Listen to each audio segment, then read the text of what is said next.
मनात असे विचार येत आहे की कधी कधी वाटतं की आपल्यासोबत जे घडत आहे म्हणजे सकाळला उठायचं, आपलं नित्य काम करायचं, आपण रेडी व्हायचं, देवपूजन करायचं आणि एक सफर तय करून आपल्या ऑफिसला जायचं.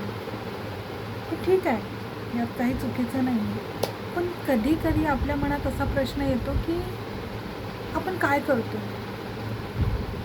का आपल्या लाईफमध्ये आपण स्टक झाल्यासारखं फील होत आहे, काय आपल्याला असं वाटतं की आपण कुठे जात का नाही आहे, आपण कुठे पोचत का नाही आहे, आपण मध्येच का थांबलो आहे. पण जेव्हा असा विचार येतो ना, तर तेव्हा ना 2 क्षण थांबून आपली जे इनर सोर्स आहे, ज्याला आपण परमेश्वर म्हणतो, माझ्यासाठी महादेव. सो मनातल्या मनात त्यांच्याशी प्रार्थना करायची की देवा, show me the right path.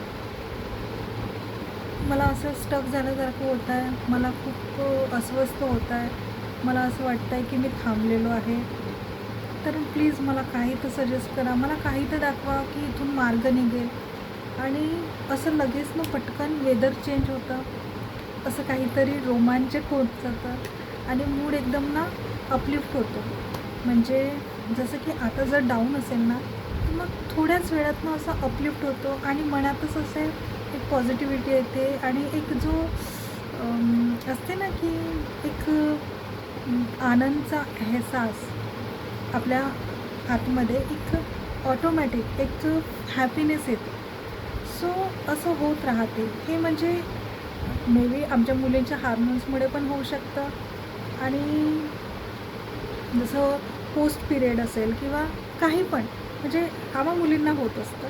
पण हा प्रश्न सर्वांचाच आहे की आम्हाला असं वाटतं आहे की कधी-कधी की आम्हाला थांबल्यासारखं वाटतं आहे. आम्हाला असं वाटतं आहे की आम्ही काय करतो आहे. पण रुको जरा, महत्त्वाचं म्हणजे आपण जे 9 to 5 जॉब करतो आहे, त्याला कधी ना अंडर एस्टिमेट करू नका. ती आपली रोजीरोटी आहे. जिथून पैसा येतो आहे ना, त्या कार्याला, त्या कामाला नेहमी नतमस्तक राहायला पाहिजे, मला असं वाटतं. हा माझा थॉट आहे. पण जेव्हा पण कधी असं वाटेल आपल्याला, मला वाटलं तर मी बोलतेच आणि हे माझा स्पेशली माझा थॉट आहे आणि असं हे सर्वांनाच वाटत असते. तर त्यावेळेस ना थोडंसं काम डाऊन होऊन थोडंसं विचार करायला पाहिजे की नाही, जे पण होईल बेटर होईल, यापेक्षा बेस्ट होईल. देव आपली परीक्षा घेतो आहे, तो पाहतो आहे की आपला अंश हा चुकीच्या पाथवर जायला नको, चुकीच्या रस्त्यावर जायला नको. म्हणून ना अडथळे म्हणू द्या, पण जेव्हा आपण ना तो अडथळा क्रॉस करून पुढे जाऊ ना, तर आपण बघू स्वतःला मागे बघू, तर आपण एक बेटर पर्सन राहू, बेटर आपलंच व्हर्जन राहू आणि खूप स्ट्रॉंग राहू. मुळात आजच्या कलयुगात याला शांत